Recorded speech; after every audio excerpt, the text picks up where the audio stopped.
Welcome to this edition of More Getting Asked For podcast. Wednesday night, the 27th of August. Last show of August. We'll flip to September on Monday. All is right in the world. The Cyclones are 1-0 in the Big 12, 1-0 on the season with their big win in Ireland on Saturday. We're going to talk about the implications of that win individually and as a whole. And this coming week is one of the best opening weeks of college football that we've seen in many, many years. I'm not going to say ever because that's a tall task, but there are some really intriguing football games coming up this week, starting tomorrow night. It goes all the way from tomorrow night all the way through Monday night with all college football, and they've taken advantage of it pretty well. And I know one of your ideas you want to talk about is how teams could even take more advantage of that going forward. Yeah, it's good that football's back on tomorrow night. I'll admit, this past Sunday when I woke up, I was looking to see what college game was on because obviously the NFL preseason ended on Saturday, and I just figured there would be a game. So I was a little disappointed when I woke up. I'm like, man, no football on today or Monday. So, but for Iowa State, obviously a big win, tiebreaker implications, and then of course, you didn't pick them to win last week. So my question is, are you picking Iowa State to lose to South Dakota now to keep the winning? I won't do that, but maybe I should. If they need me to pick against them, I would do that every week. But I assume they don't need that this week against South Dakota. But it is a bad spot because you're just coming back from Ireland. You can't help but be a little bit thrown off with all the time change and just travel in general. Travel sucks. Now, they travel differently than you and I do, but travel still sucks. They were still on a plane for over 12 hours in the last week, traveled halfway around the world and back. And it's just different. And then you got to come back and play a football game in less than a week after you get back because they didn't get back home till Sunday around 1 o'clock Iowa time. So instead of getting all of Saturday night in bed or even back home at 3 a.m., they weren't back into their own bed until Sunday night. Now, it's going to be interesting going forward these next few weeks. And I've heard some people talk that on Iowa Everywhere and Cyclone Fanatic and KXNO that after these 4 weeks during that bye week, somebody would like to get Matt Campbell, Jamie Pollard, or one of his staff members, the nutritionist, whatever, what really all went into that and how well did it work and what did they fight going forward? Because they're not going to say anything right now, and they're not worried about right now. They can't control it.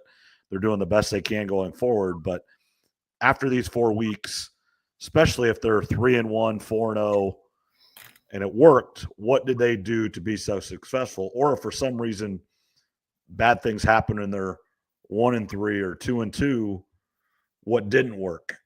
Because historically, the teams that have traveled over seas to open the season have not had great full seasons. Yeah, the travel thing is tricky. The most important thing is, they got the win.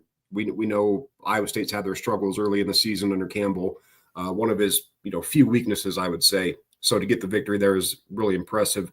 Yeah, for the travel, I imagine they celebrated for a while, and with that long of a flight, I would have to think they already had stuff on South Dakota pulled up for the players to take a look at on the flight back home. Definitely at a rest disadvantage. There's no doubt about that. But you got to take opportunity of this good win that you got for week 1 because you don't want to squander it. And Iowa State, the Big 12 teams and the ACC teams are not necessarily going to get the benefit of the doubt. Right. Whereas the Big 10 or the SEC will. So you can't really have a hiccup. And Iowa State, it'll be interesting to see how they come out. Do they come out flat?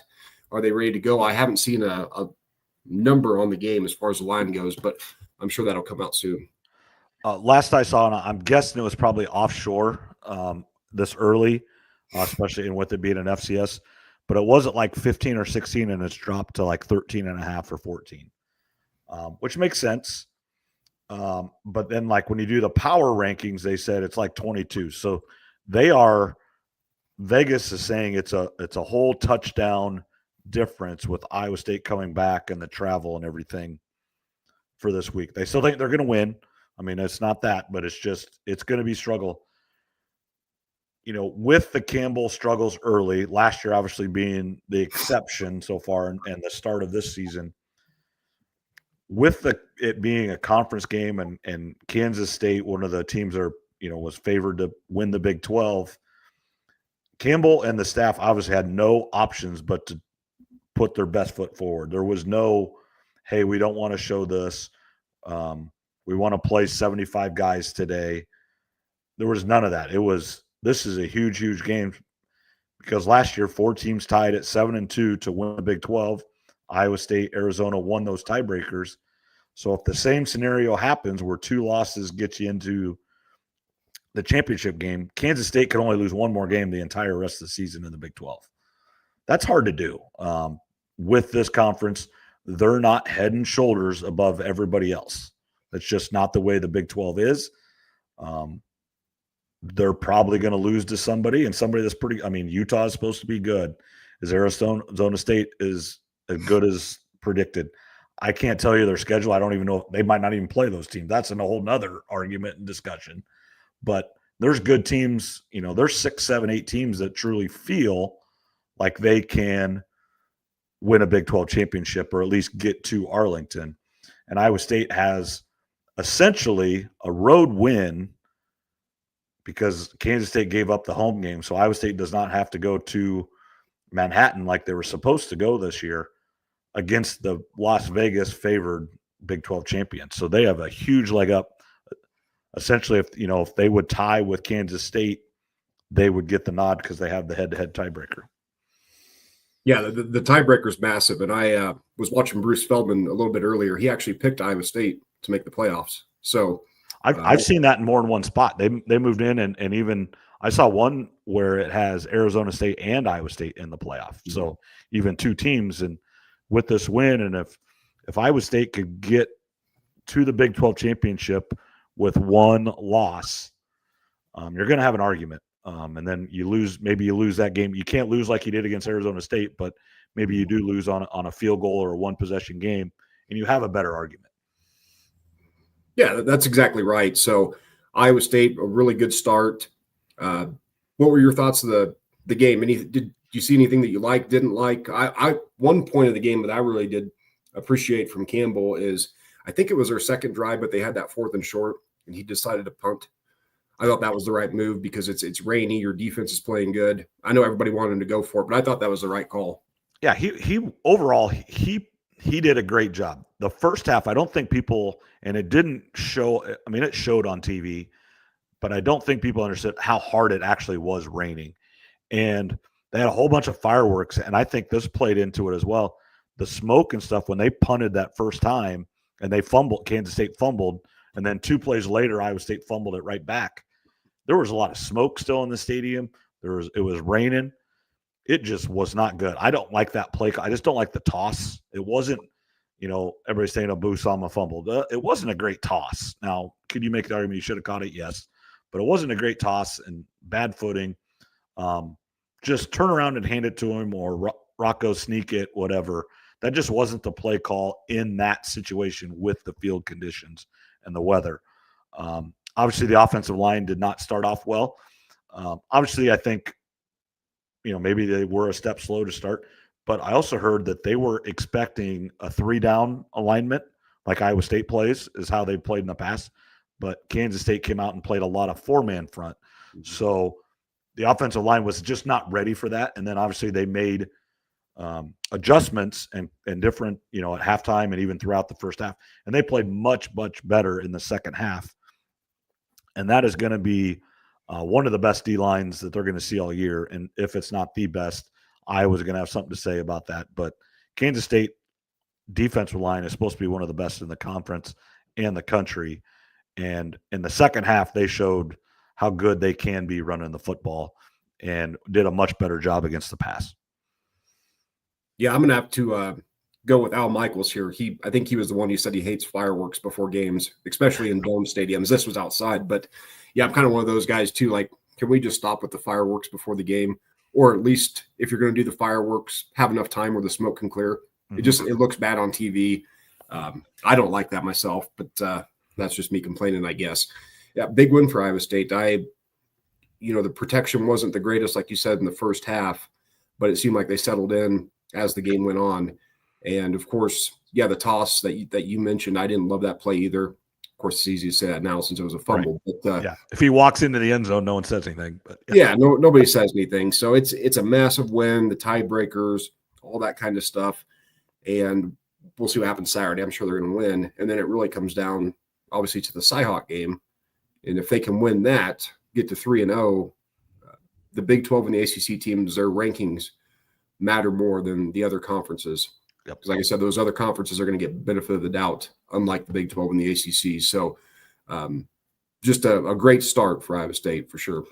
Right. And kind of getting onto that ACC Big 12, the Big 12 has several games coming up in the next 2 weeks, non-conference, really all non-conference season, to win some games against the SEC and Big 10 that would really benefit them going forward. Baylor and Auburn. There's some people that are picking Baylor to win the whole league.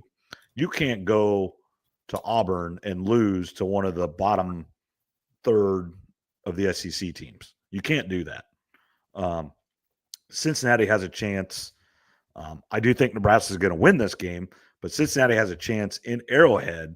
So you're not going to Memorial Stadium, but in Arrowhead to play Big Ten Nebraska. There's a few others sprinkled around, and then obviously Iowa State's going to have a good chance, a good opportunity against Iowa.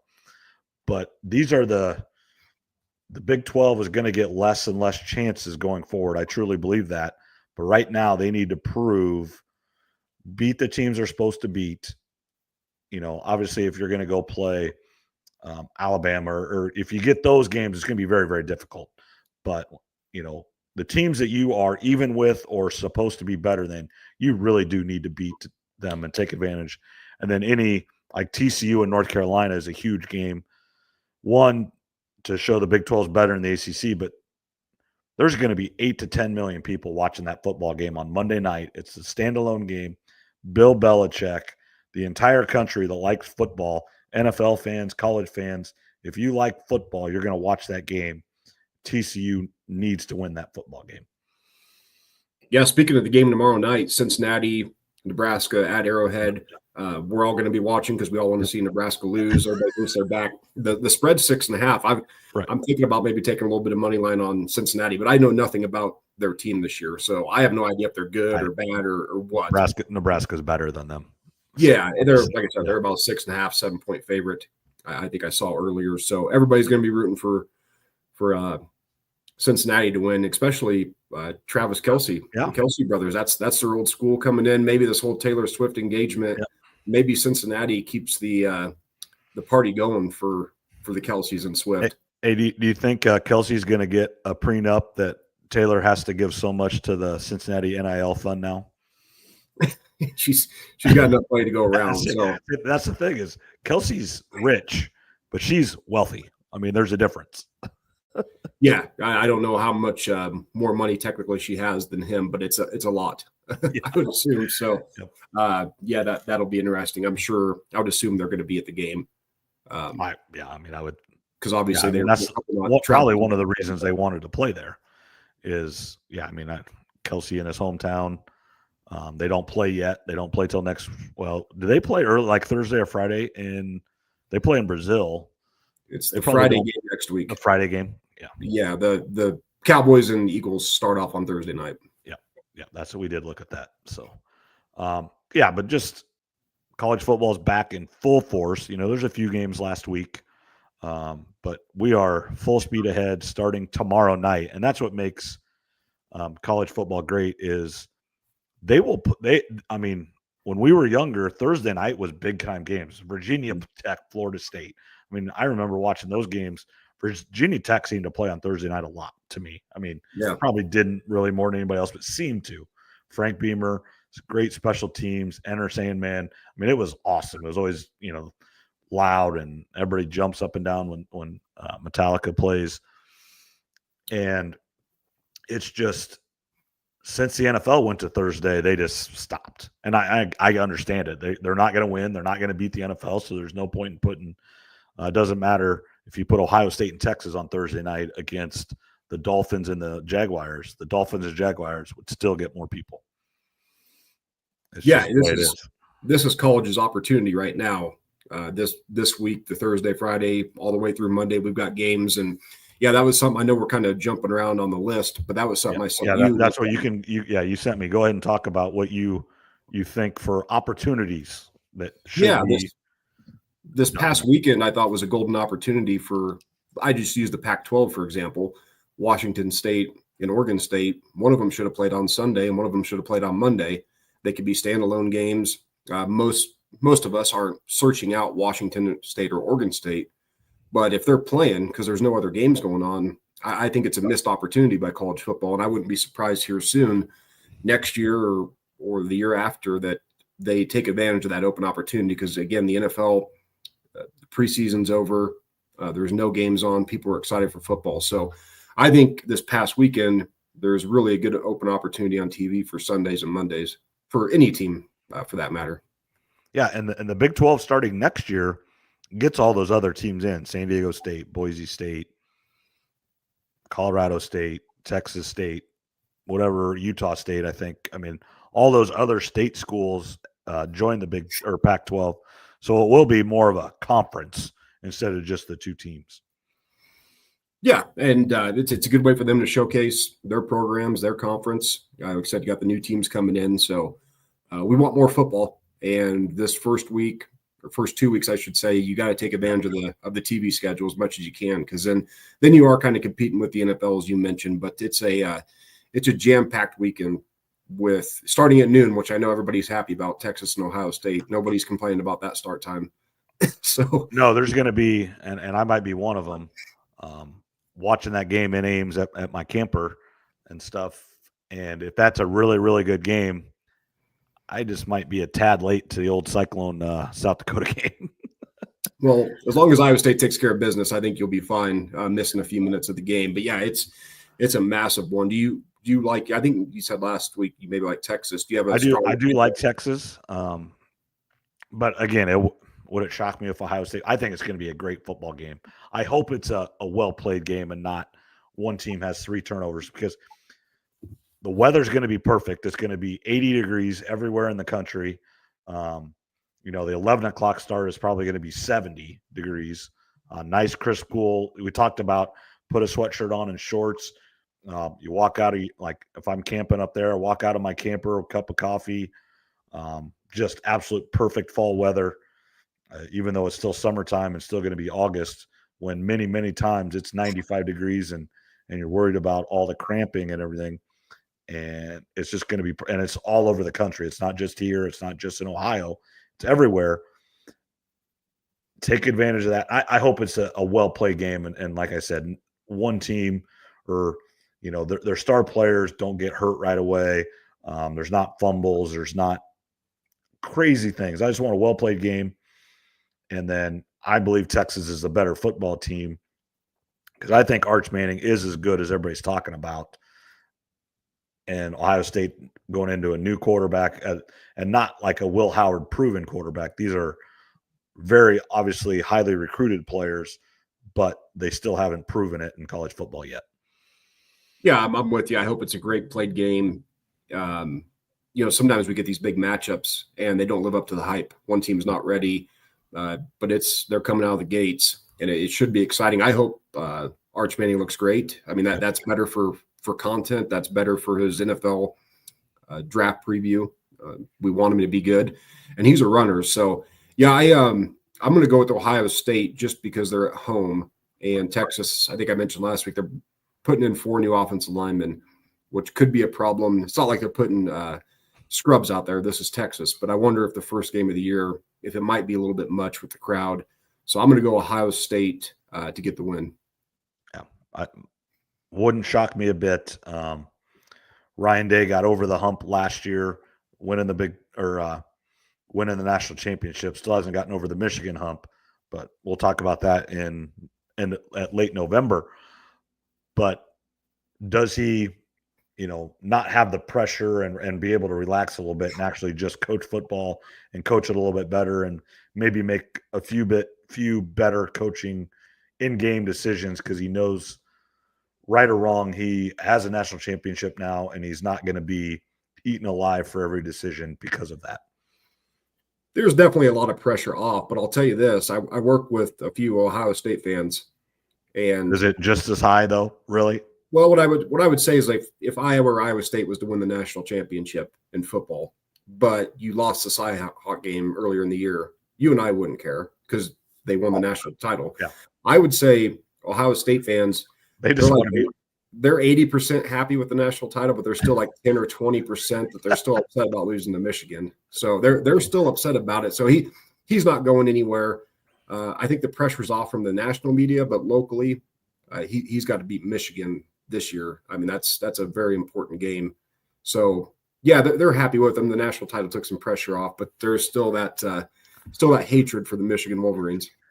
And here is one thing that I kind of forgot. I mean, obviously when it happened, I knew it, but Jim Knowles, their defensive coordinator, went to Penn State after the national championship, and they hired Patricia from the Patriots under Belichick.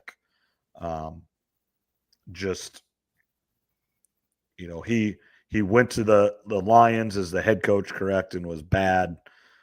He went back to the Patriots and was the offensive coordinator after being the great defensive coordinator.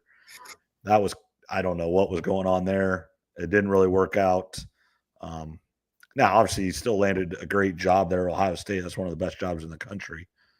Probably getting $1 or $2 million a year to be a D coordinator and not have to deal with a bunch of crap. But it'll be interesting to see him in college because much like Belichick, I don't know if he's ever been in college or done any college level coaching up until now. Yeah, it's a good question. I don't know his recent history so much after the Lions. I kind of just forgot about him. But yeah, it's a new defensive coordinator.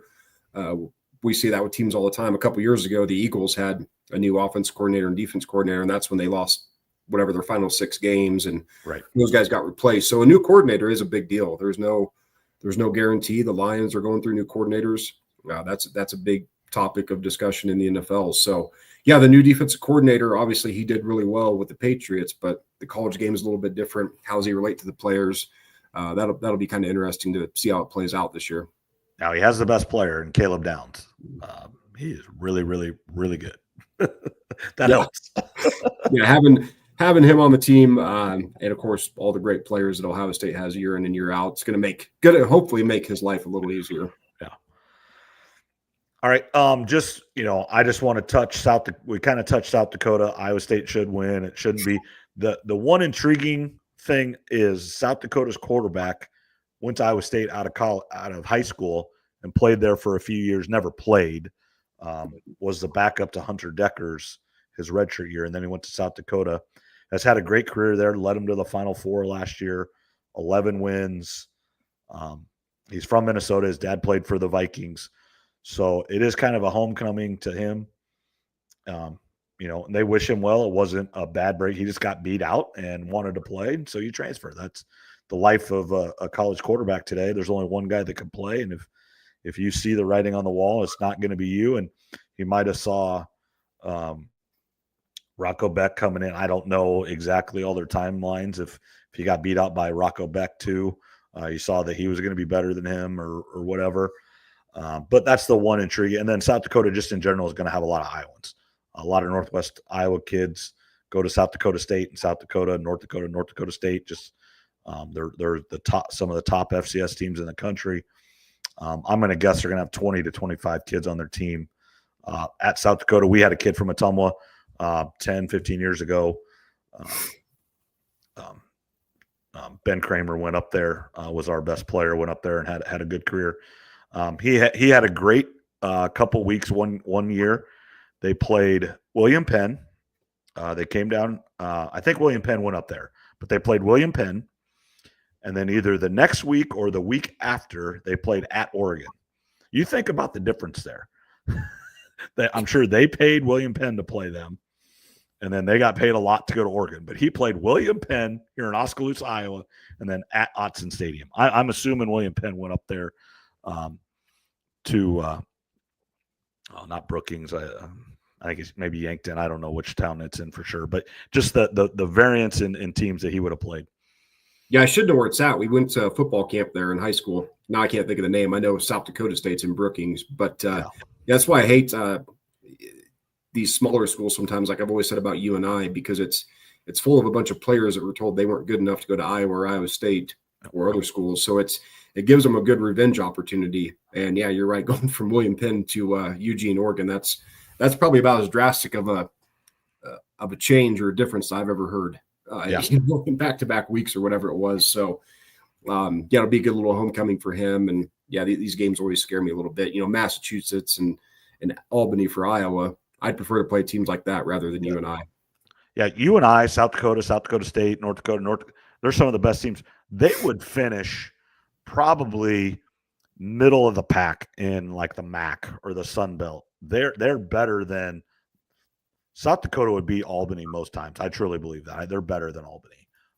Even though Albany's true Division One. No, they're FCS too, but they're better than all. But South Dakota State, North Dakota State, they're probably better than like Bowling Green. Bowling Green has finished well, but the Bowling Green team recently that went 1-10 or 2-8, whatever it was, those teams would beat them. And then the other thing is early in the year like this is South Dakota's first game, and that's why North Dakota's came into Iowa State and beat them. North Dakota State went into Kinnick and beat Iowa. They're good. They have good players, and they're not hurt yet. You play them when the SEC schools, when Mercer goes to Alabama, week 10 of the season, they're beat up. They don't have the depth. That's the difference. It's like high school, Ottumwa versus Sigourney Keota. Their first players, Sigourney Keota could have just as good of players, if not better players, but they don't have as many. So over the course of an entire game, or if you play that game in week 7 or 8 versus week 1 or 2, Ottumwa's most big schools, I'm not going to say that every time, most big schools just are going to be better because they have more kids to choose from. And that's the same thing with Iowa State, Alabama. Once they get a couple of guys hurt or whatever, they just don't have the guys to replace them. Yeah, the depth is a big issue for these schools, and you're exactly right. South Dakota State, North Dakota, they can play. They've got real players, and going later into the season, that's they don't have the depth like you said. Now, we should get on to the SEC schedule, I think, or the changes that they're making. Yep. Speaking of schedules and depth, because now they're going to 9 conference games. Have you read any more into that? Heard about it? What are your thoughts? It's good. It needs to be done. Mm-hmm. I do really like, and the Big 12 needs to follow suit. They have not yet. They're doing 3 protected and then rotating 6 every other year. So they will play every team every other in a 2-year cycle. The Big 12 needs to do that because Iowa State, Kansas State has played every year since 1917. And I believe they play next year. But then after that is not on the schedule for a year or 2. There's only 4 protected rivals in all of the Big 12: Arizona, Arizona State, Utah, BYU, Kansas, Kansas State. And then I think it's Baylor and Texas Tech, or Baylor, TCU, one of the Texas rivalries. Those are the only 4 protected. So Iowa State doesn't have any protected rivals. Like if I was going to do a 3-team protected, I would protect Kansas, Kansas State, and Oklahoma State. You could make an argument, maybe Colorado, going back to the old Big 8, Big 12.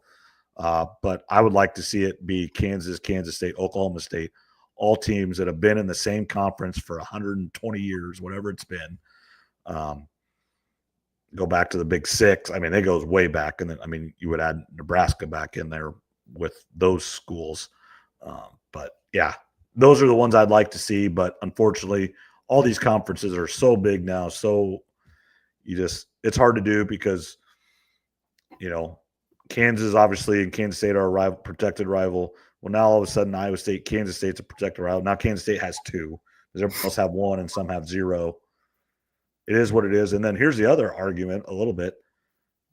If I'm Iowa State and Kansas State, if Coach Kleinman and Coach Campbell stay at those two schools are always going to be pretty good. I could trade out Kansas State and then go play Central Florida, recent Central Florida, if they stay bad. Well, I'd trade Kansas State and play UCF because you want to win, you want to get to a bowl game, you want a better chance at the playoff. So that's the argument against it. Yeah, but I do like that they went to 9 conference games, just like everybody should do. And they also needs to get on board. Yeah, and you also have to play another Power 5 team, don't you, for the SEC? They do right now. That's why you always see like LSU plays great first. I mean, I will say LSU, they've lost 5 in a row openers or 4 in a row, and maybe they're going and maybe supposed to lose 5 because they go to Clemson. But LSU first game, they play someone. They don't mess around. They played USC last year. They played Clemson this year. They played I played another big time. Maybe they played Wisconsin, maybe, or someone. They played Florida State a few years ago. I mean, or maybe it was Alabama, Florida State. I forget. But LSU plays good teams. Alabama has played other teams. Texas A&M played Notre Dame last year. I mean, they do play good teams. I do think they have to play another Power 4 conference team, so they play the Big 12 or ACC. Clemson and South Carolina always play. Florida State. Just those type of games. Those are the natural rivalries. But LSU has done a good job. Alabama played Texas a couple years in a row there, where Texas got them one year and Alabama went in there, whatever it was. But those teams have always done a pretty good job of playing one other team, and they have to continue. So it'll be like, because that's the argument with Iowa State going forward is they already played 9 conference games, and then there's the 10th Power 4. When these other schools aren't having to do that, that was one way that game was going to go away. But now if everybody's going on board with 9 and has to play one other, unless you get like an SEC Big 10 where they're starting to play each other because they want to freeze everybody else out, which I'm not going to rule out, but that would keep the Iowa State game going because there's the 10 Power 5 or Power 4, I guess now, league games. Yeah, that the Iowa and Iowa State are going to be fine. Just keep that game going, and then they're kind of locked into that 10-game schedule that you're talking about.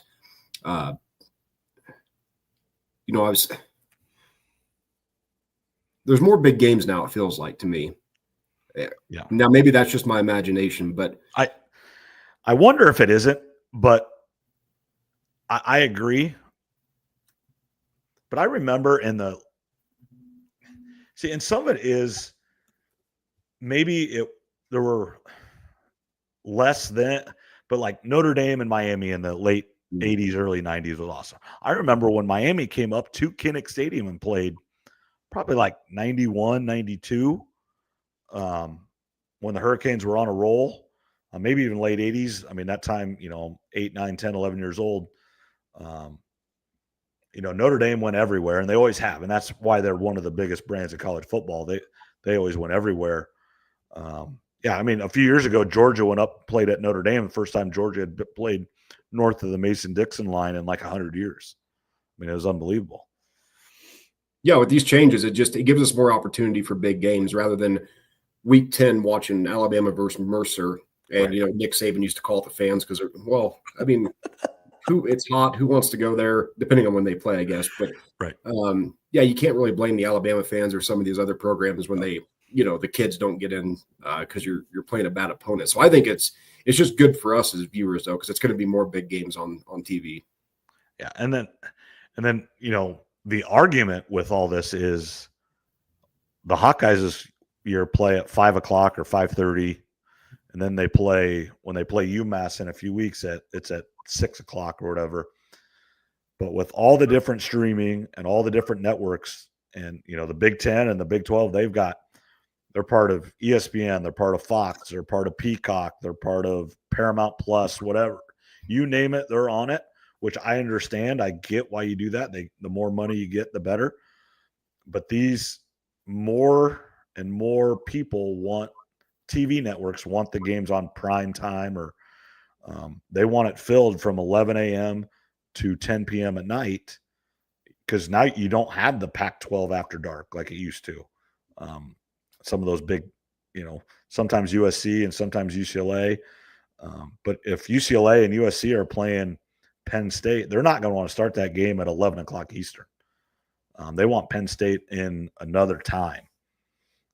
So they're not going to have USC play at 7, 8 o'clock at night if they're playing Penn State, which would be a big game. They're going to play it at, even if it's at Memorial Stadium out there in California, they're still going to play it at 3 or 4 o'clock. So it's a 7 o'clock kick on the East Coast. You're going to get the Arizona State versus Kansas State at 11 o'clock Eastern time. That's the game you're going to get. Or USC versus Minnesota. Those are the games. You're not getting that big, where you see all the highlight and the big game getting over right at midnight. Yeah, the streaming, I haven't even thought about that, but you're right. I mean, most Hawkeye games are going to be on FS1 typically, or Big Ten Network, I should say. How about this? The Cyclones are right after Texas and Ohio State on Big Fox. If you're that Aiden Bowman, I don't know exactly how to say it, you are playing on Big Fox this Saturday. That is awesome for all those kids, all Iowa State kids. They're used to it a little bit more, but an FCS school not going to Autzen Stadium, not going to the Big House, not going to the Horseshoe, not going to Bryant-Denny, not going to the Death Valley. You're going to Ames, Iowa, and you're on Big Fox. That is awesome for those kids. Yeah, it should give them a number boost, too, for the ratings. But, yeah, that's going to be awesome. I mean, their families and friends are going to be able to watch that game. Easy access to it, right? Yep. I mean, basically everybody's got that network, it seems like. So, yeah, really a great opportunity for all those kids, for both teams. Yeah, and, I mean, it's going to help Iowa State's. People are going to – they're going to watch the Ohio State-Texas game. Hopefully that game's really close and it comes right down to the wire. And then, as soon as the game's over, they're going to walk and get something to eat or drink, but they're not going to change their channel yet.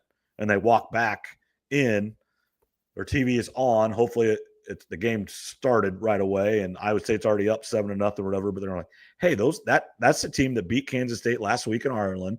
Let's see how good they really are. And that's what you want, and that's how you get a bigger rating. Yeah, absolutely. And do you have what's your I'm guessing Texas Ohio State is your number one, but what other game this weekend are you looking forward to the most? LSU and Clemson. I really like that one. Clemson's a lot of people's pick to win the whole thing, and win the ACC, and I think they're going to do well. Brian Kelly, this is a big game, huge game. I think they need to win this game. They don't have to. They could still win the national championship by losing it because they're playing one of the best teams in the country on the road in one of the toughest places to play. But LSU has as good of players as anybody, and he needs to win a game. I think he gets a little bit of a bad rap. Now, I don't think he's the best coach in the country, but he's better than a lot of people give him credit for. He won at Grand Valley State. He won at Central Michigan. He won at Cincinnati. He won at Notre Dame. He's won at LSU, not to the extent he wants to or needs to, but he's been pretty good. And he needs to get to the playoff this year. And for LSU fans, they want to win the West and play for a championship. And I think he has the team to do it. He's got an experienced quarterback that came back, which is the number one issue in all of college sports, the number one position in all of sports. If you have a good quarterback, you got a chance. Yeah, this is a massive game for Brian Kelly. There's a lot of pressure on him. And you've got two potential first-round quarterbacks playing in this matchup. It's probably my number 2 favorite game as well. Maybe number 1 just because it's going to be a night game there in Death Valley, which is always a great scene. Yeah, LSU's under a lot of pressure. They've got an extremely tough schedule. And I don't know Brian Kelly's current contract, but the one thing I've heard enough people talk about, and I think it's good for the universities, is teams can't really – or schools can't afford as much to pay off coaches if they have to fire them. So I think you're going to, we've seen some crazy deals in college football, 7, 8, 10-year contracts. The Jimbo Fisher one at Texas A&M. We're not going to see that anymore, which is good for the universities. No, it's real good. The buyouts aren't going to be as much for when you get fired. I think the buyouts are going to continue to be big if you leave because those schools want that money. And then I think the other thing that's going to happen, and I hope this starts to happen, the coaching contracts to level out. You're still going to get raises and stuff, but you're not going to go from 7 million to 12 million. It's just going to be a nice escalator, whatever it is. But much like, Matt Campbell just signed a new contract, and I think really his contract was like $7 million a year, but he gave $1 million a year to his staff to increase their pay. Then he gave $1 million a year to the NIL. So I don't know if his actual contract is $7 million and literally he's giving that money back. I don't know how the accounting part is work, or his contract's $5 million with the agreement of $1 million from whatever going into the NIL fund, and then $1 million just to increase his coach's salary. That's just accounting. It's the same money. However it works, it works.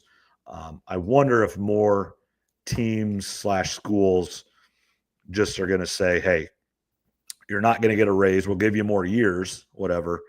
But the raise is going into the players fund, because all the coaches, every single one of them, yes, they want money and yes, they want a lot, but $12 million, $13 million, they're doing just fine. They can give up $1 million to help their players. And if it found out that they said no to that, that would be holy hell to raise. Yeah, speaking of money and Brian Kelly, I think I saw some headline that he said his mortgage depends on these young players. Kind of a silly thing to say, given how much he's not wrong, but his mortgage is well and paid for because of his tenure. He's been a long-time head coach. Now, if you're the analyst, 27-year-old that just got married and have a young kid that's getting $100,000 to be an analyst, and you are making a payment, and when you're an analyst, you're working 100 hours a week. So your wife, if you got a little kid, I'm sure she's staying at home with the kid because you can't be there. Your livelihood does depend on those 18 to 22-year-olds and that head coach to win or move on and hopefully take you with them. So your livelihood does depend on that. Now, Brian Kelly, because he makes $10 million a year, his mortgage on his house is better. He probably has a $3, $4, $5 million house. So that's not a cheap house to have. And even if he paid cash for it, it's not cheap every month just to keep that house going. No, it was just it was a funny comment. Yeah, it is. It is. I get it. But he's not wrong in the big concept. Because if they don't win this year, he gets fired, and then he has to make changes. So he's not wrong, but if he doesn't get fired, he still gets the check for the rest of his contract. The coordinators, the analysts, everybody on staff, they don't get as big a payday. So his livelihood doesn't, but a lot of people that he cares a lot about and work under him do.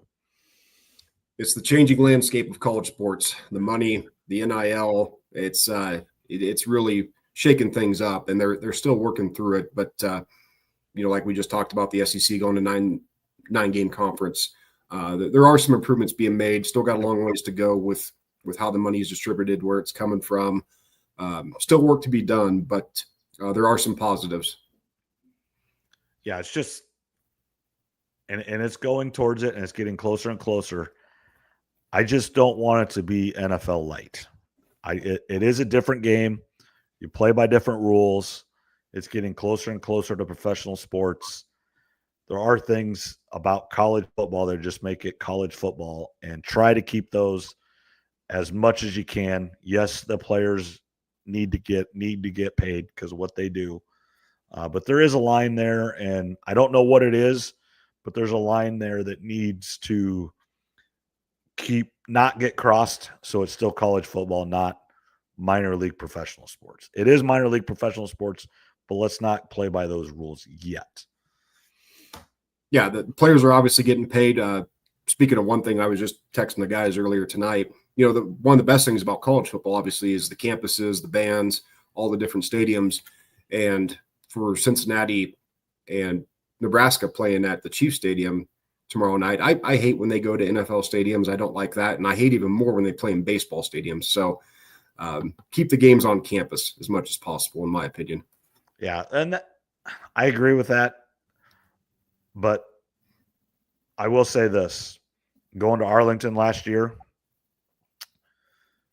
it is super awesome playing in those stadiums because those stadiums are different. And maybe some of the SEC schools stadiums are. I don't think they'd be quite like that because they still are old. They've all been redone and added on to, so it's like Kinnick. I mean, Kinnick is awesome. It's been redone. But it's still a 100-year-old stadium at its core. Jerry World is 10 years old or whatever it is, and you can tell. And it's just everything's just so much bigger there. And maybe that one's better than most. I haven't been to a lot of NFL stadiums. I've been to Arrowhead and stuff, but that stadium was unbelievable. And just when you walk around, now I understand it also wasn't full, so just everything wasn't crowded. If there would have been 85,000 people in there, it would have been different. But just everything's so much nicer, bigger. It's just set up to be so efficient to get anything you want. Instead of waiting, there's no lines. There's just so many more bathrooms. The concourses are wider. Just everything's bigger and better in new stadiums. And that's why everybody wants a new one. And for the conference championship games, I agree with going to neutral site. Lucas Oil for the Big Ten is a great environment. Been there before. And you're right. So a lot of these college stadiums are 80, 100 plus years old. They've been around forever. So even though they've made upgrades to them, still always got to wait on the bathroom and concessions, where a lot of times you go to a pro stadium and they've just got it set up better because it's newer and the designs are more improved compared to these older ones. Yep. I agree. It's just, and even, going down to the bowl game, UCF, that's still a college stadium. It's big and it's been redone as well, but it's still a college stadium. I'm just trying to think anywhere else I've been recently. Arrowhead is it. So no, I really haven't been to any other NFL stadiums. I know like Iowa State's played in, in the bowl game and Fiesta Bowl, they played down in Arizona. In that one, they played in Las Vegas when they played UNLV at Allegiant Stadium. So Iowa State has tried and done a pretty good job of trying to play in different places that have these NFL stadiums.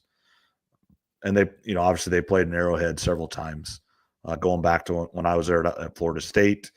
And then they played Kansas State twice at Arrowhead, probably somewhere right around 2010, 2012, somewhere in there. I'd have to look back for sure. Before we move on, I do want to talk one more college thing. They are honoring the 2000 football team this weekend at Iowa State. I was not on the team, but I was a part of it as a manager and stuff, and spent all the time doing it, traveled, was at every game, on the sidelines, everything. That was a special, special group, and I still have friends to this day. Joe Woodley, head coach at Drake, I still talk to, not frequently, but I see him around and see him at places, talk to him. Jack Whitfer, Lane Danielson, Ryan Harklaw, Ben Brunn, Sage Rosenfels, just those guys. When you don't see them often. You still recognize them. You still see them around. It's just, I don't have the same, brotherhood and stuff that they had that went through every little thing and every lifting group, all the things that football players do that like I didn't do.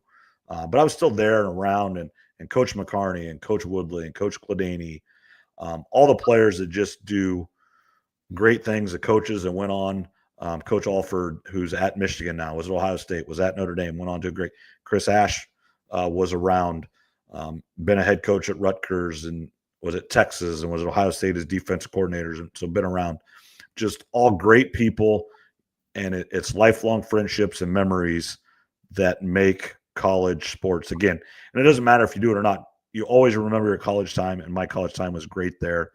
And it's great to honor them because they were the first. It's amazing, only 25 years ago. It's amazing I was in college 25 years ago, but it's amazing that only 25 years ago, Iowa State won their first bowl game ever. Sage Rosenfels that's a name I haven't heard in a while. Right. Had a really nice NFL career there. And you want to pay people their flowers when they're still around.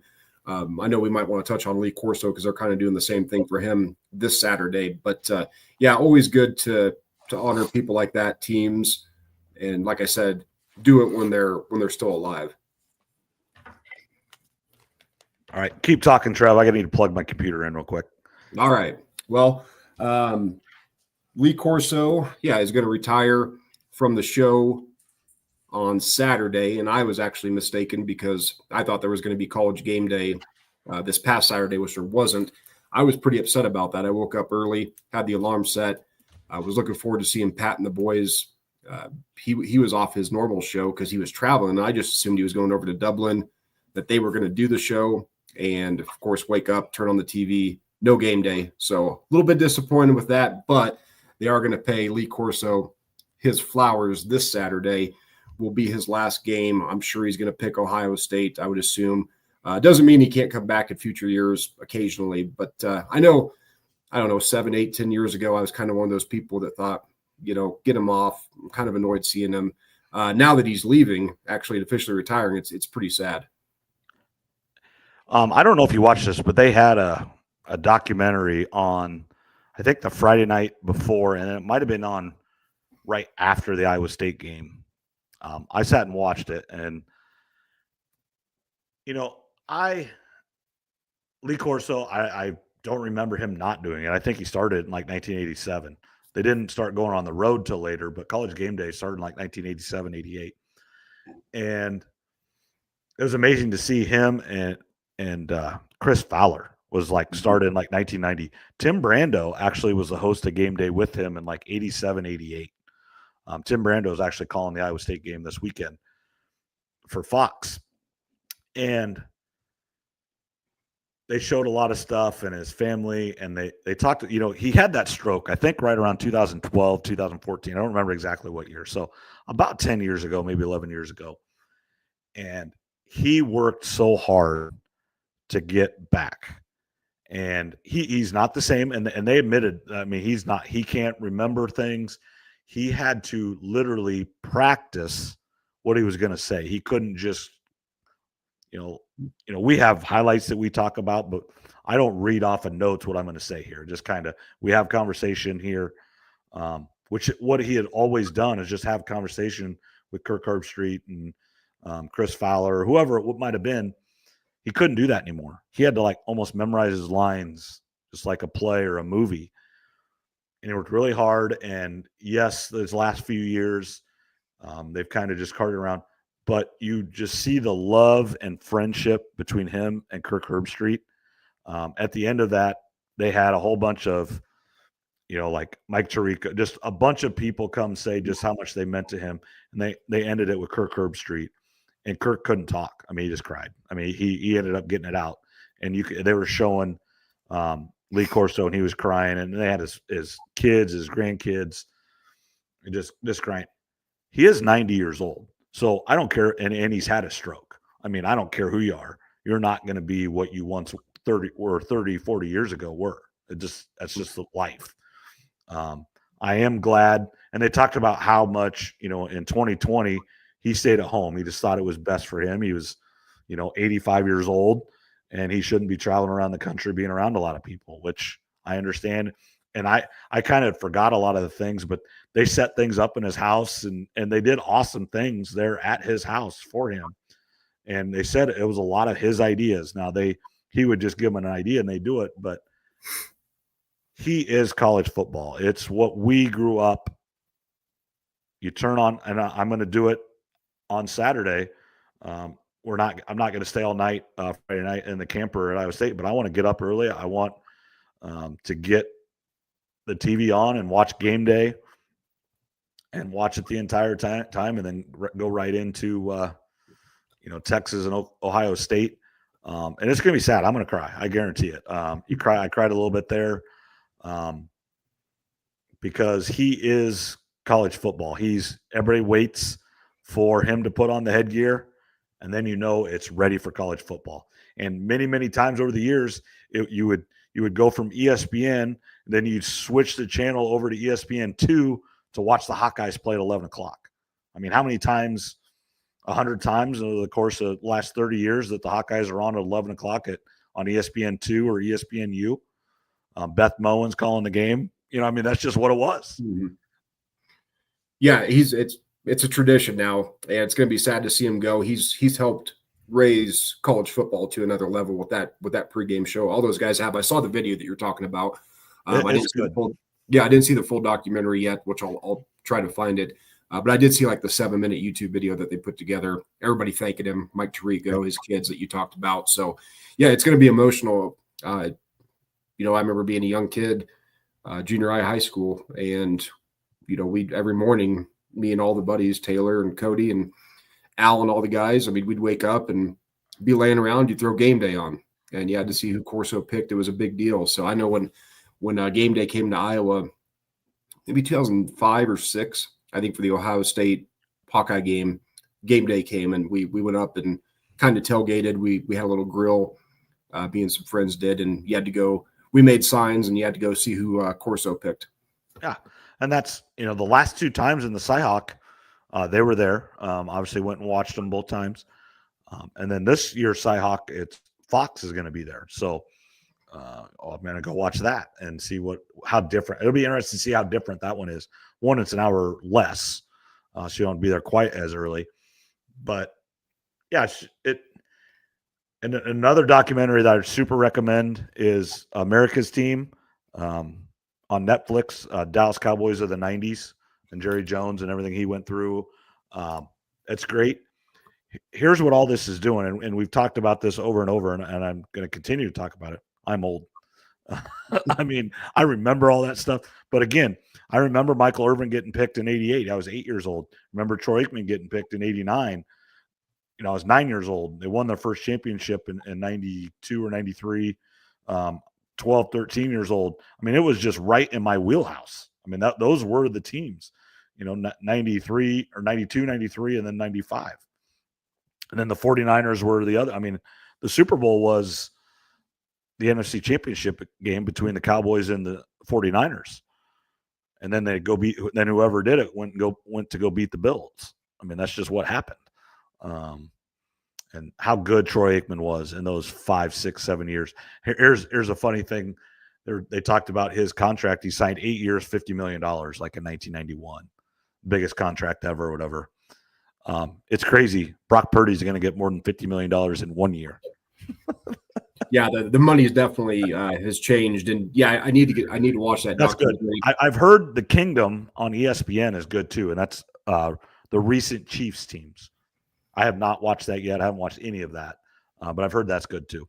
Seen some clips of it. I haven't sat down and fully watched it, but all these teams now, whether it's ESPN or YouTube, they kind of do their own documentaries. But the Cowboys, going back to what you were talking about, as someone who grew up in the '90s, was a Packers fan. Obviously, Dallas always had the Packers number when they played in Arlington. I think Brett Favre was 0-11 or 0-13 at Dallas Cowboys Stadium in his career. Couldn't win there. Did they play them in the '95 championship? Yeah, it would have been 95. Yeah, because in the '96, the Packers won it, right? Yeah, 96, 97, the Packers went on to beat the Patriots. Yeah, I think 95, It was the NFC title game, and of course, Dallas came out on top. Yeah, and it was they were so good, and then Irvin got hurt in 98 or 99 and retired, and then Aikman got his 8th or 9th concussion, and he retired. Emmett set the record, and then he left to Arizona. Just that was sad too. You could just see how sad they were, and they all essentially it all comes back to if Jerry and Jimmy would have got their egos out of the way, what could have been. Yeah, they could have rattled off more Super Bowls. There's no doubt about it. I'll say this about Troy Aikman. I think over the years he's become my favorite announcer in the NFL. Yeah. He calls it like he sees it. We get some of these former quarterbacks or players are kind of scared to criticize guys on the field. And he's been gone long enough now. He doesn't. None of these guys have any connection to him as a player. These guys are just kids to him now.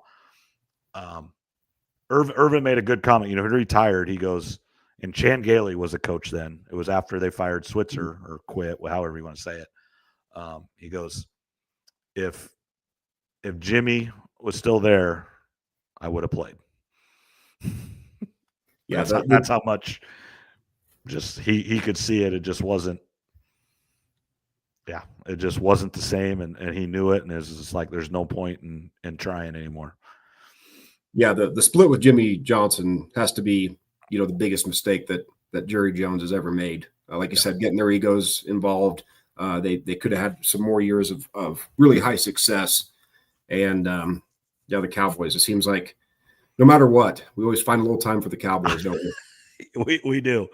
We're already at an hour here, and in this, we try to go there, but in the fall here, we might just go a little bit longer, and that's okay. On your list here, let me pull it up here. Let's transition to the NFL here a little bit, or anything else in college. But really time to go to the NFL. Any surprising cuts to you? Like absolutely. There's a couple trades, but truly cut. Was there any surprise? There's a thread going on right now of all the cuts for all the teams. I didn't have time to look through it, okay. So I don't know. Obviously, Tim Patrick just got traded to the Jaguars before we got started. That's because Isaac Tesla, the rookie receiver out of Arkansas, who I spoke about a couple weeks ago, had beat him out. So they kind of did Tim Patrick a favor by sending him to the Jags. I wish they could have hung on to him. I think when he's healthy, which is a big if. I think Tim Patrick's a really reliable receiver, but that's a big trade that happened. Kyle Hamilton got paid. Terry McLaurin got the deal done. Now we're just waiting on Micah. Yeah. And it's going to happen. Is how it is. It's just negotiations. I do want to touch on the Browns trading Pickett, keeping Sanders, cut Hundley as well, keeping 3 quarterbacks, Flacco, Gabriel, and Sanders, and then obviously Watson's on whatever list he's on. Yeah, the Pickett trade, everybody was kind of wondering if the Browns would trade one of their quarterbacks, most likely Pickett, because it seemed like they wanted to go in the season with Flacco. So no surprise that he got traded. Sanders is third. Everybody's outraged about it. But we have to remember, and the media still seems like they forget this, Sanders was not a first-round pick, right? Even though everybody still pretends like he was. He was a fifth-round pick. So the fact that he's third string, and like we talked about before, he was more of an owner pick than the coach and the GM. So it's not really a surprise that he's starting out on third string. He'll have a chance to move up because I think all the quarterbacks are going to play, just because I don't think they're going to be very good this year. Right. And Flacco's the right. I think we talked about this last week. Flacco's the right choice to start. Give him 2 or 3 weeks, 4 weeks. If they're 3-1, you stick with them. If they're 1-3, you go to Gabriel for 3 or 4 weeks. Then you go to Sanders for 3 or 4 weeks, and you figure it out. See if any of them are worth it done. And if they're not, you go pick again next year. Yeah, and the Browns, they've got 2 first-round picks, so they'll be looking at one of these young college quarterbacks that we're going to see on display this weekend. Yeah, it's just the NFL is crazy. The NFL week 1 is good too. Vikings Bears is on Monday night. Cowboys and Eagles, big division. That's what people do forget. The Bears, Vikings, Eagles, Cowboys. Those are division games right out the chutes. I mean, you've had preseason to warm up, but you don't get any time to warm up. That game really, really matters. Yeah, the NFL likes to put some of these divisional games early, and then they like to save a lot of them for the last 2 to 3 weeks of the season because of playoff standings, all the ramifications of wild card teams. So, yeah, you get some early, and then the NFL does it right. For most of the teams, I'd have to go through every schedule, but most of them play a lot of divisional opponents the last month of the season, call it. Yeah. Yeah, you get the Cowboys and Eagles play the first week and then maybe week 15. And then the Eagles will play the Giants in week 11 and week 14. It's crazy that sometimes you play them almost back to back, one team and then another team you don't see from the beginning of the year to the end of the year. You're a completely different team in the middle of December than you are the first week of September. Yeah, it's all about getting those ratings, especially at the end of the season, because the NFL, we talked about it a lot. I think the NFL obviously is the league of hope. And to me, I would say there's 29 teams out of 32 that could make the playoffs this year if things go right. Obviously, a team like the 49ers has a much better chance than the Giants. Right. But really, to me, the Browns, the Saints, and probably the Jets are the only teams I don't really think have much of a chance to get to the playoffs. So, again, do you think the Titans? You do think they can? Yeah, I think they have a chance if Cam Ward hits like I think he's going to in that weak division. I'm not necessarily predicting them, but I think they have a chance. Now, as far as who can actually win the Super Bowl, that's more like 6, 7, 8 teams. But the NFL is really good about that. Well, and that's all they want. It's why they've increased the number of teams that get to the playoffs. It's why Major League Baseball has done it. It's why the NBA does it. The more teams that will pay attention in December, the better your ratings. That's why they add weeks to the season. It's why they add teams to the playoffs. It's all about eyeballs on TV. Yeah, and for the NFL, obviously 14 teams get in now. There's some people thinking that they might go 8-8 up to 16 eventually. I don't know if I love that necessarily. I think the format's pretty good right now. You don't want to dilute it too much. You don't want a 7-9 team getting in there, or all 7-10 now, or 8-9, and they haven't earned it, I guess, is what I would say. So I kind of hope they stick to the current format. But again, League of Hope keeps all those fan bases tuning in on Sunday. Anything else? Obviously next week we're going to do picks. All your Survivor stuff, everything you want for that, you need to make sure you pick it before next Thursday. Speaking of that, anybody that is listening, on the comments here, send me an email at morganyouaskforpodcast@gmail.com. Find us on our Twitter, my personal Twitter, my Facebook, or the podcast Facebook. If you would like to join a college pick'em, I will send you out more information on that if you would like to join that. Anybody that's listening, we can do that as well. I know I got 6, 7, 8 people signed up for that. Hope we get a few more. But the deadline is tomorrow because the Nebraska-Cincinnati game is on that. So we do have to have it in by tomorrow. We do have entry fee and prizes and stuff like that. And if you message me or message Trevor, he can get it to me, and we'll let you know a little bit more information about it and that going forward there. Last thing I want to talk about is golf. We talk about golf somewhat on here, not a lot. Tommy Fleetwood, first win ever, wins the FedEx Cup Championship. Trevor, what do you think about that? I'll give you a minute to think about it. I know we already talked a little bit about it, but I'm going to give you my thoughts on it first, and then I'll let you go.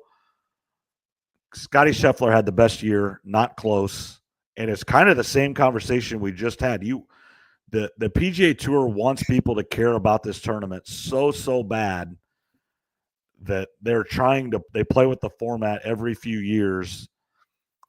I think the biggest thing they did is they moved it away from football, where people, like Sunday, it was all it was on. There was no football on. So people watch that care about golf. And the last few years, the leader had started at 10 under, and then everybody else, the second place was 2 shots back and so forth. And if that would have been the case, Scheffler would have won again this year by 1 shot. But this year they did it even. Now, the one thing, they did pay Scheffler a lot at different times throughout the season, who was winning the FedEx, got bonuses. So he got a lot of money already. But I just don't agree with Tommy Fleetwood winning the Tour FedEx Championship with never winning a tournament until the last one, when Scotty Scheffler won 2 majors, not close, would have won everything. I would like to see them go to points somehow, but I don't know how you do that because Scheffler would have had such a big lead, he might not even have to ever play. Yeah, considering the year he's had, he could just spray it all around. It wouldn't even matter for right. Scotty Scheffler with that head start. Tee it off and then withdraw would have probably been enough points. Yeah, probably. No, for Tommy Fleetwood, I was really happy for him. I think everybody's it's awesome that he won the tournament. He just should not have been able to win the FedEx Cup. Yeah, it's a tough one, and like you said, they mess with every few years. It feels like I don't know what the best solution is. But yeah, Tommy getting that win, we saw all the chances that he had this season on tour came up short, and every time they did come up short, he talked to the media after. We talked about that with Colin Morikawa and sometimes with Rory. I think it just made him much more likable. People were rooting for the guy, and it's amazing that all the close finishes he's had, this is his first win on tour. Don't feel too bad for him because he'd won like $32 million in his career. He just never had a win. Yeah. No, we're he's paying the bills just fine. His mortgage is paid for as well. Yeah. No, but I was happy for him. Yeah, it does feel a little bit weird, like you said, given the year that Scotty Scheffler's had. Maybe they're going to adjust it some more, but that and the Ryder Cup news came out. Keegan Bradley not picking himself, which I understand. That's a no-win situation for the leader of the Ryder Cup. What position did he finish 11th? I forget. I'd have to pull it up. I'm not sure, but I know he said unless he finished in the top 6, right, he wasn't going to pick himself. Right. And I still wonder if he even would have been in the top 6 if he wouldn't have maybe still not played.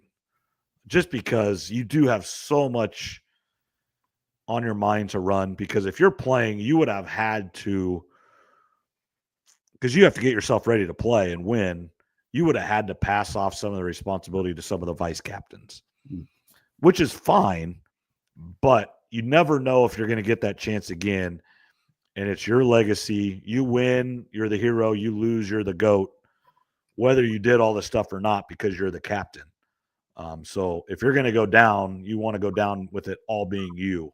So I really wonder if he would have still stepped down, because yes, Scotty Scheffler qualified. Yes, Bryson DeChambeau, but obviously the guys still have to commit. They could probably say no. Now they're not going to, because that's why you play golf, to play in these competitions. I think, unlike maybe not Cantlay and stuff, he wants paid, and that's a whole different argument and stuff.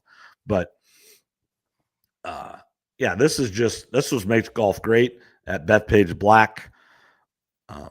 I don't know if the U.S. is favored in this year. I don't think their team is. It's just not great.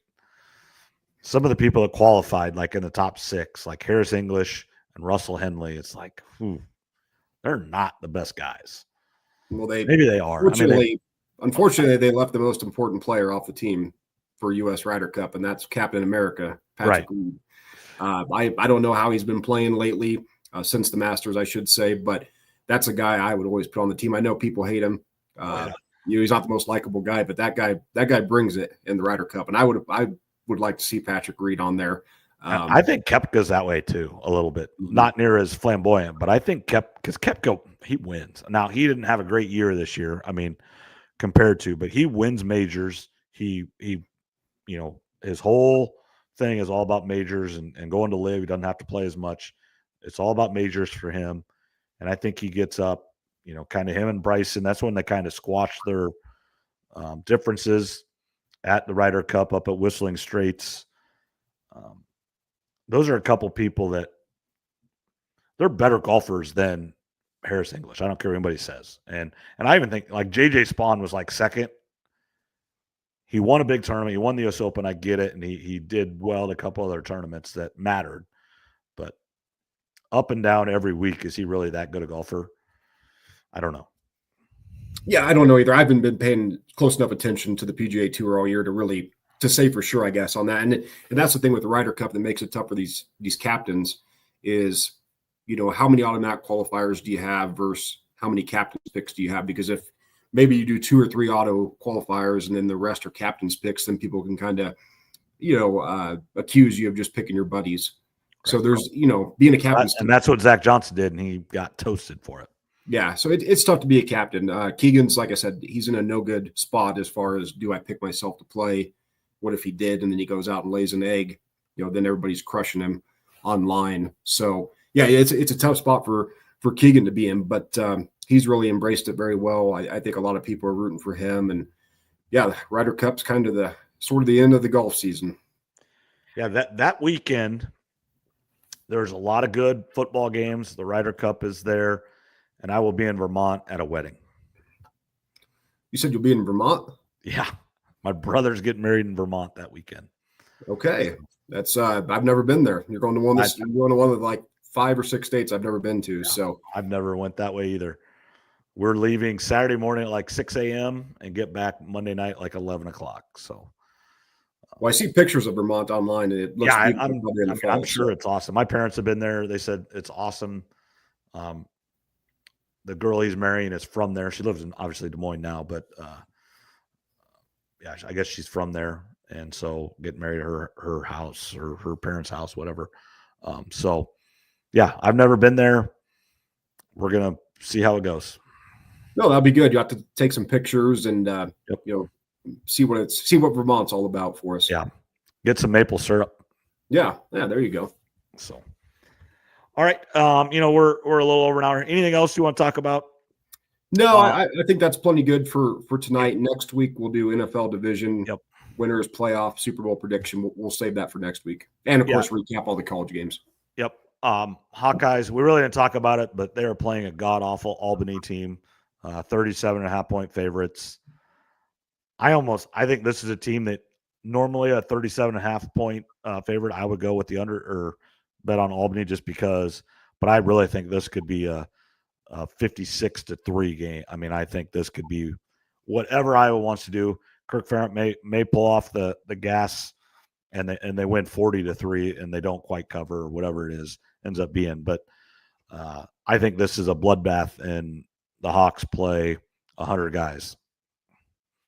Well, you're going to get the Hawkeye fans excited, especially if the offense looks good against a bad team. Gronowski out there, we'll see how he does. That's the thing with playing teams like this is if Iowa goes out, like you said, and wins 52-3, how excited do you get about it? Or is it just you played a really bad team, so you got to temper those expectations? Obviously, the real test will be the Cy-Hawk Trophy and then actually getting into Big Ten play. But, yeah, it's very glad to have football back on TV. This is the best time of the year, like we say, just about every episode. And the best part is it feels like fall out. I mean, it's 75 degrees, 80 degrees every day. It's cool in the morning. It's going to turn hot again. We're going to have 95 degree and it's going to be hot sometime in September. It always is. But take advantage right now, even looking into next week, obviously with the Iowa State game being in Ames and having the camper there and everything, I'm looking 10 days out, whatever. It's going to be 80 degrees and perfect weather again next week as well. Yeah, the weather's perfect right now for Colorado Springs. I mean, it's going to be in the low 70s for the next 10 days with rain, and that's good when you're sitting inside watching football all day. Yeah, it's perfect. So, all right, thanks, Trev. We'll talk next week. Should be talking to wins for the Cyclones and the Hawkeyes, and preview the Hawkeyes and Cyclone game, Cy-Hawk series, and obviously then make all of our NFL picks because going into next weekend, the first full weekend of September, then we've got all kinds of football, both Saturday and Sunday, the NFL kicking off as well. Yep, that's right. So enjoy the games this weekend, and we will talk to you next week. All right. See you later, Trev. Thanks. Have a good one.